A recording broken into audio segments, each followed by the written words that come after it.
Não existe compostagem em 24, 48 horas ou menos de uma semana. Na verdade, esses processos ou máquinas são desidratadores de resíduos alimentares que trituram e secam o resíduo, reduzindo seu volume e massa. Ainda que o produto final possa parecer composto orgânico, ele não é e não atende aos mesmos critérios de qualidade. Se você quiser ter certeza sobre isso, você ainda pode fazer alguns testes. Se você reidratar esse material, você vai notar que ele pode feder, pode atrair moscas, e se você aplicá-lo em grandes quantidades em plantas, você vai notar que a cor delas também vai amarelar. E nada disso era para acontecer com composto orgânico. No caso, o calor das máquinas mata toda a vida no processo, quando o resultado deveria ser o oposto, rico em micro-organismos e vida benéfica para o solo. Agora, por que a compostagem não pode acontecer em poucas horas? A compostagem é um processo de decomposição biológica que resulta em um material estabilizado, e esse processo leva tempo, um tempo que a natureza tem um limite para acelerar. Cada etapa do processo é liderada por micro-organismos diferentes durante diferentes fases, que podem ser divididas em duas fases, que é a forma de divisão mais popular, a fase ativa e a fase de maturação. Ou ainda, podemos dividir a fase ativa em 3 fases, dando origem a uma divisão no processo de compostagem em 4 fases.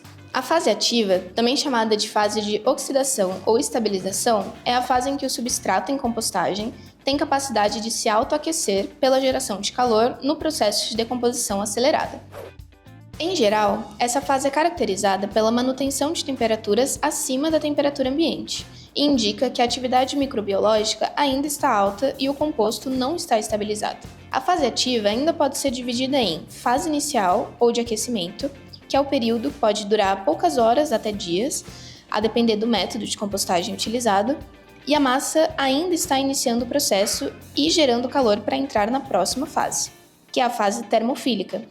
É um período que dura de vários dias a meses, onde a massa se mantém em temperaturas termofílicas, e no caso, até aqui, predominam as bactérias como micro-organismos decompositores.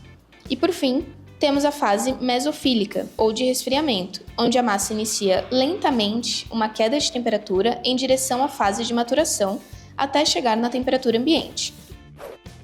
Nessa fase, com a temperatura reduzida e a maior presença de resíduos de lenta decomposição, os fungos começam a se desenvolver junto com os actinomicetos. Ao final desse processo, tem início a fase de maturação, quando vemos a atuação de micro-organismos como piolho de cobra, minhocas, tatu-bola e etc.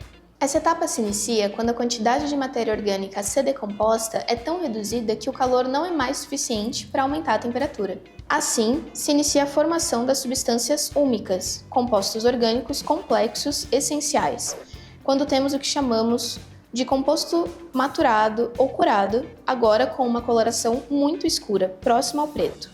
Em cada uma dessas fases existem micro-organismos específicos que são responsáveis por decompor os compostos químicos ali presentes, ao mesmo tempo em que eles preparam o ambiente para que outros micro-organismos se desenvolvam. Essa sucessão ecológica tem um limite para ser acelerada. E é por isso que a gente não consegue realizar a compostagem em sua forma completa em menos de 24, 48 ou até em uma semana. Se você quiser saber mais sobre isso, acesse o nosso site